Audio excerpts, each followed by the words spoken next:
নাহমাদুহু ওয়া নুসাল্লি আলা রাসূলিহিল কারীম আম্মা বা'দ। আজকে একটি রমজান মাসের গুরুত্বপূর্ণ মাসআলা নিয়ে আলোচনা করব। সেটি হলো, কার যদি রোজা থাকা অবস্থায় বমি আসে, সেটা হোক হালকা করে বা বেশি করে, তাহলে কি সেই ব্যক্তির রোজা ভেঙে যাবে কিনা, সেই বিষয়ে আলোচনা। আমাদের দেশে একটি ভুল ধারণা আছে, সেটি হলো রোজা অবস্থায় মুখ ভরে বমি হলে রোজা ভেঙে যাবে এবং কি আবার সেই রোজা করতে হবে। আসলে এই কথাটি সঠিক নয়, কারণ অনিচ্ছাকৃতভাবে যদি কারো মুখ ভরে বমি হয়, তখন সেই রোজা ভাঙবে না এবং কি তার কাজাও আদায় করতে হবে না। তবে হ্যাঁ, কেউ যদি রোজা অবস্থায় ইচ্ছাকৃতভাবে মুখ ভরে বমি করে, অর্থাৎ জোর করে বমি করে, তখন তার রোজা ভেঙে যাবে এবং কি সেই রোজার কাজা আদায় করতে হবে। কারণ এই ব্যাপারে অনেক হাদিস রয়েছে। তার ভিতরে একটি হাদিস আমি আপনাদের সামনে তুলে ধরব।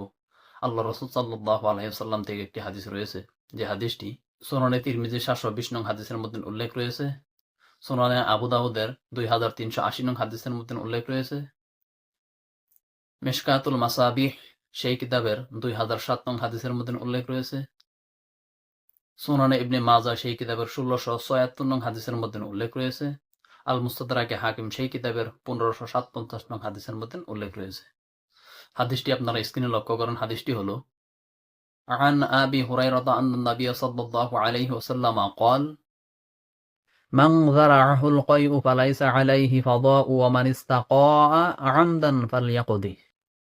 অর্থাৎ আবু হুরায়রা রাদিয়াল্লাহু আনহু থেকে বর্ণিত, রাসূলুল্লাহ সাল্লাল্লাহু আলাইহি ওয়াসাল্লাম বলেন, কারো যদি রোজা থাকা অবস্থায় অনিচ্ছাকৃতভাবে বমি হয়, তখন ওই ব্যক্তি কাজা আদায় করতে হবে না, অর্থাৎ তার রোজা ভাঙবে না। আর যে ব্যক্তি ইচ্ছাকৃতভাবে বমি করে, তখন তার রোজা ভেঙে যাবে, অর্থাৎ তখন তার কাজা আদায় করতে হবে।